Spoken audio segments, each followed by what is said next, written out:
Hey man, did you hear that? What? Can't you see I'm trying to play some games here, man? You got me hit, dude. Come on with that.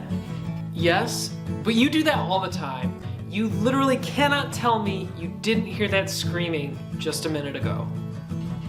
Come on, man, I'm sure it was my game. Just chill out, man, it's fine. I don't know what you're talking about.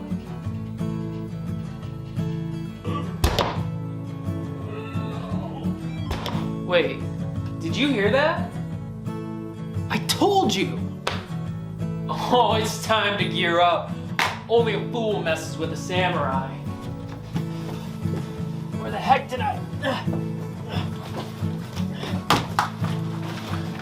Here we go.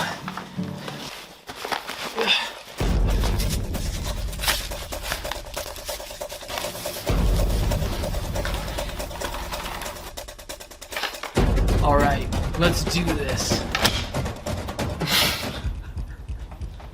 You look like a fool, man.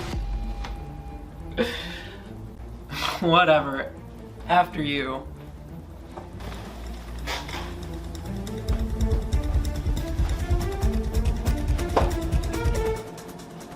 Alexa, turn on the kitchen.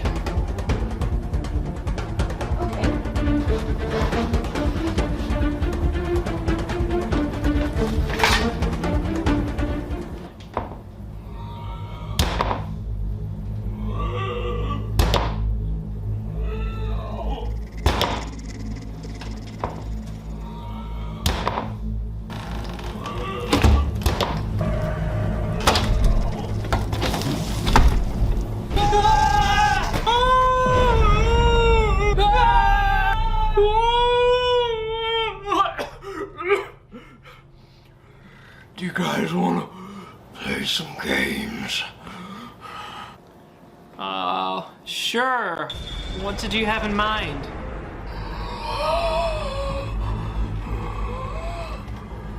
Look, you gotta promise us that if we play this with you, that you're not gonna try and kill us while we're playing.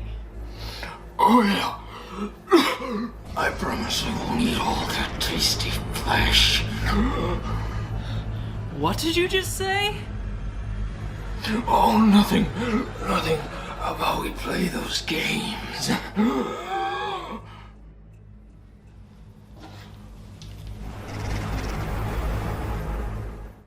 This is a game that I have a lot of fond memories of. I remember playing this game quite a bit as a youngster, but I was never able to beat it.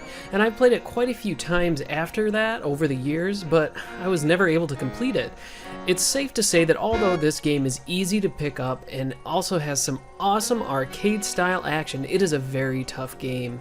I really like the art style for the game, and to me, it just screams 90s. You can choose from a male character with a spike hairdo, 3D glasses, and cut-off shirt, or a female character with a purple jacket and a hat. It would have been kind of neat if they had given each character something that made them unique other than the sprites, like movement speed differences or damage differences, but as far as I can tell, each function exactly the same. With that being said, these differences could have made co-op, especially since it's shared screen gameplay, difficult when trying to traverse the map together. First, let's talk about the story. I guess the easiest way to describe this game is mostly to just read the packaging for the game because you won't get much of the story in the game itself. Who could put this slice of suburbia in such a goose-pimply hysteria? Zombies, relentless chainsaw maniacs, mummies, evil dolls that just won't die, lizard men, blobs, vampires, giant bats, Martians, and more. So that's about what it boils down to. You're running through levels constantly chasing a mad doctor, Dr. Tongue, as a boss. In simple arcade fashion, you start the game, select a character, and are immediately thrown into the action. Next, let's talk about the gameplay. This is where the game really shines because without a story, you better have some fun and engaging gameplay. One of the best parts about the gameplay, in my opinion, is not only the fact that there is a wonderful set of diverse locations,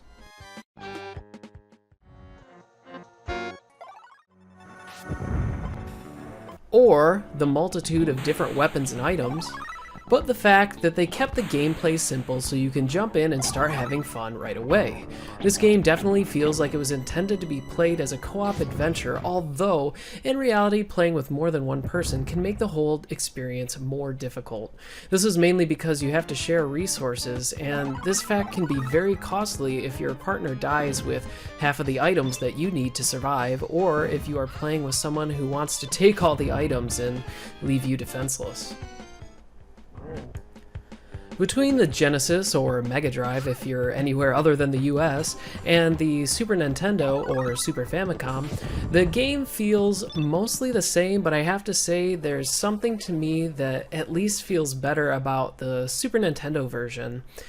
A big part of this, for me, is the fact that in the Genesis, the user interface really intrudes on the game, keeping the map up at all times in a big black bar that takes your 4x3 and turns it into almost a smartphone-looking play area. I really like that on the SNES, you can bring up or hide the map on the fly so you have a better field of view.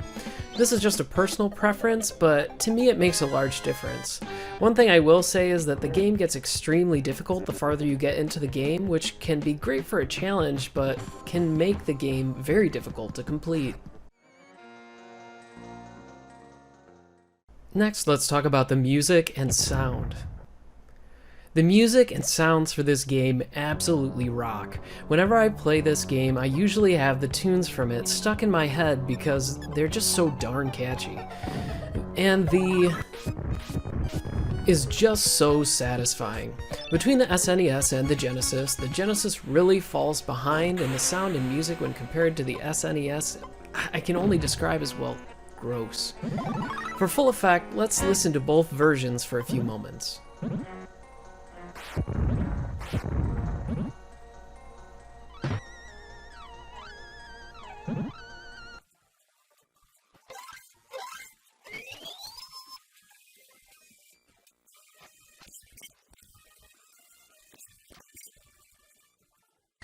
As you can hear, there are large differences in the sound of these games.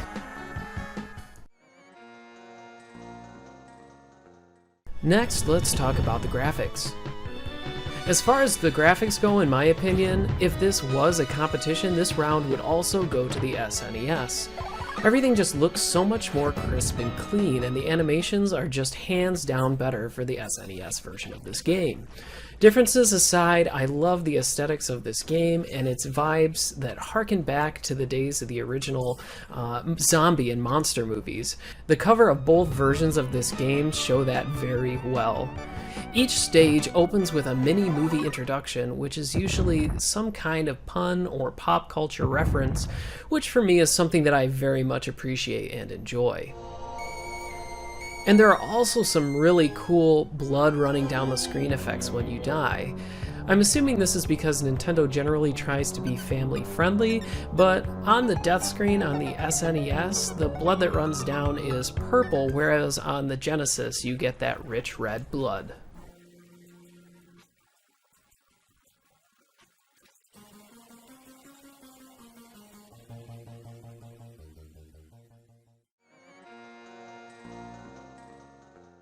In conclusion, I would say that this game is a must-play for anyone who likes arcade-style shooters that have a ton of spooky style. So gather up your friends and do your best to make it through all 55 levels of this incredible game.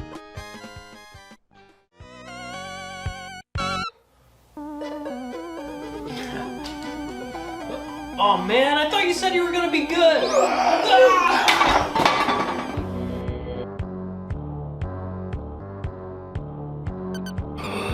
Happy Halloween.